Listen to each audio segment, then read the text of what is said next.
Hi guys, welcome back to my YouTube channel. My name is Fissy and you're welcome back to another exciting video. If you're new to my channel, make sure to subscribe, and if you're an OG subscriber, if you're already a Glam fan, go back, watch all my other videos, the ones you've not seen. In this video, I am going to be talking about my expectations about Canada and my reality, like the expectations I had, the things I had in my head, the things I was expecting when I was coming, and what I came here to face. First things first. First is first. I feel like when we are leaving your country to come to Canada, there is so much in our heads. We need to call ourselves to order and respect ourselves there. We are still on earth. I feel like we behave like Canada is the backyard of heaven. So you feel like you are going to heaven when you are traveling to Canada. Honestly, it's compared to where you are coming from, you might look like, but then you are still on planet Earth. So I would advise that you reduce your expectations. Obviously, you are traveling to a new place, you are moving to a new place rather. You would have expectations, but then I feel like if you don't have too much expectations, you will not be disappointed a lot. So the disappointment will not be as much as if you had so much expectations. Just put it at the back of your mind that Canada is still on earth. And is there anywhere on this earth that is perfect? I do not think so. So my first expectation was that I was going to be able to pick up where I left Nigeria, which is not like that. And I feel like a lot of people will not be able to pick up where they left themselves in Nigeria. Maybe you're a banker in Nigeria. When you come here, you might not be able to pick up and start banking or be a banker again. I mean, you will get there eventually, but then you will not pick up where you left. I feel like everybody expects that once you come to Canada, your life is going to be easy. You're going to have an easy life. Of course, you get an opportunity to actually live an easier life, but it doesn't just come easy. And even if you have that choice, you must have actually put in a lot of work. So I expected that life was just going to be easy by the fact that I was in Canada, but no, it did not come that way. Of course, I know that if I keep at it, my life will actually get to that point. I'll say, oh, life is easy, but then it didn't just come as I got to this country and I started feeling ease. Of course, I felt ease, security wise, weather wise, that kind of thing, but like the whole concept of life is easy once you migrate or leave your country or come to Canada. Dead that concept. Another thing I did not expect was the importance of Canadian experience. I felt like in my head now, if a white man should come to my country, Nigeria, and tell me, oh, I was a banker in America, I'm very sure that the person would get a job in Nigeria. But if you come here and say I was a banker in Nigeria, they will ask you, do you have Canadian experience? Have you been a banker in this country? If you have not, my dear, you don't have Canadian experience. So Canadian experience is so important because you cannot just pick up and say, oh, I used to be this, then I'm this. No, you have to. I mean, in some certain areas, maybe like say in healthcare now, yeah, your experience matters from where you're coming from, but generally you need Canadian experience. So another thing I didn't meet as expected was the job market. I feel like there are some jobs here that we don't have where I'm coming from. There's so much jobs, like the job market is so wide. There's just so many things to do. You cannot just come and say I'm a professional in this and then you feel like you're gonna be like, there's just so much jobs. The job market is just totally different it's a different reality. In Nigeria, like we had limited jobs, limited occupations, so to say, but yeah, there's so many occupations. You can be a snow shoveler, and that's your job. Like you cannot be a snow shoveler in my country. Like you can be there's just so many things that you can do here that there's no opportunity to be that where I was coming from. So it was a reality that dawned on me when I got here, and I'm like, oh, there's so many things that you can do in Nigeria. If you don't have a white collar job, the next thing is a brown collar job, or you are selling something on WhatsApp. Like there's no in between. But yeah, you get to be in between. I did not think that there was ever a way that there would be cockroaches and rats in this country. I never expected it. I did not expect it at all. Like I did not see it happening. I did not see it coming. I did not see the possibility. I did not see it happening. I did not envision it. There are cockroaches and rats in this country. The first that I saw a cockroach, I'm like, these people, they followed me here.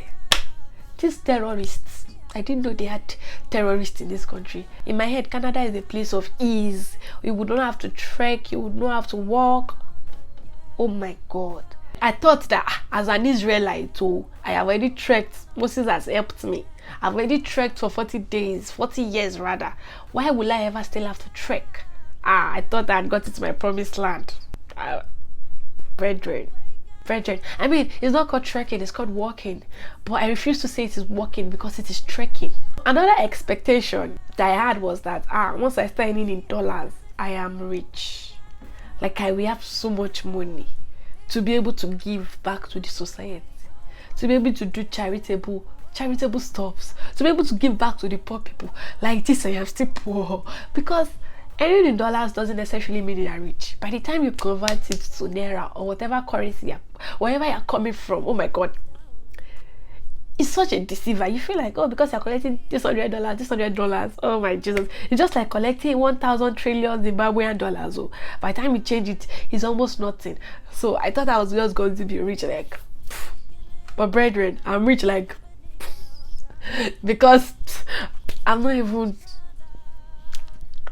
up. Like basically, earning in dollars doesn't make you rich. You have to be very careful not to make that mistake. Sometimes I feel like I have a lot of money because I have dollars, and by the time I change it to naira, oh my Jesus. Another expectation I had was I thought that we were going to be getting like free food in school, because when I used to watch all those ice cream musicals during break, all of them just carry their plates, go into the lunchroom or go into the dining hall, and then they just collect food free. Nobody's paying. But now, whenever I go to the cafeteria, I am expected to pay. Why? Why did you change it when it got to my own turn? Or is it that it never happened, or they never give free food in school, or it's only high schools? I don't understand, because honestly, I thought I was going to be getting free food. Though when I'm like, when I go there like this during lunch, I'll just eat a lot, so I will not buy for dinner again. I'll just stuff the food in my tummy so that I will not eat dinner. But brethren, whenever I go to the cafe, I still have to pay. I don't know why. So another thing I expected when I came into this country was that everybody would sleep together and wake up together, sleep at the same time, wake up at the same time, just like we used to do in Nigeria, where I came from. But it is very different here. When you are sleeping, some people are just waking. When you are sleeping, some people are just working. And I feel like it is part of the reasons the country is a working country, because when some people are sleeping, some people are working.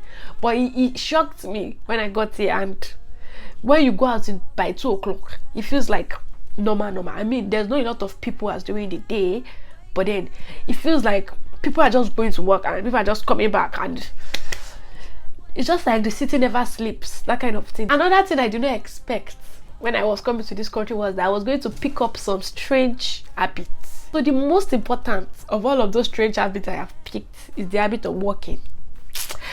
Me, when I was in Nigeria, I don't come and work.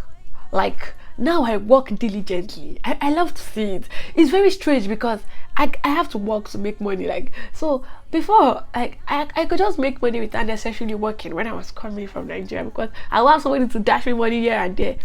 But now that strange habit of working has become a part of me. Like, and even I'm working diligently, they are telling me, oh, Ario, you're doing very well. Oh, Ario, your clients love you. Oh, Ario, this. Oh, Ario, that. It's a very strange habit, because why do I even have to work in the first place? That's what makes it strange. Another thing I didn't expect when I was coming to this country was that I was going to meet mad people and beggars. I thought like everybody was okay, everybody was well off.